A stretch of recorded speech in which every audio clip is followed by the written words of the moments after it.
Hi అండి, ఈరోజు సాంబార్ చేస్తున్నాను.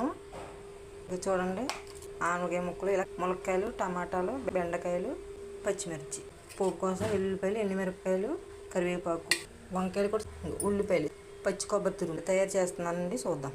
ముందుగా ఆయిల్ వేసుకుందాం. నూనె వేడెక్కిందండి. ముందు వెల్లుల్లిపాయలు వేసేసుకుందాం. పోపులు వేసేసుకుందాం. మిరపకాయలు, కరివేపాకు వేసేసుకుందాం. ఉల్లిపాయలు చిన్నగానే ఉన్నాయి కాబట్టి వేసేసుకుందాం. పచ్చిమిర్చి, వంకాయ ముక్కలు వేసేసి మొత్తం ముక్కలన్నీ ఇలా నూనెలో మగ్గిన తర్వాత 10 నిమిషాల తర్వాత మూత తీసి చూద్దాం. పప్పు వేసుకుందాం. పప్పుని కొద్దిగా వాటర్ కలిపి వేసేసుకుందాం. కొద్దిగా పసుపు, 1 స్పూన్ కారం, రుచికి సరిపడా ఉప్పు వేసుకుందాం. కొద్దిగా బెల్లం, కరివేపాకు, ఇలా చింతపండు రసం, కొబ్బరి పొడి కూడా వేసేసుకుందాం. చూసారా, సాంబార్ రెడీ అయిపోయిందండి. చివరిగా సాంబార్ పొడి వేసుకుని 2 నిమిషాల నుంచి దించేస్తే రెడీ.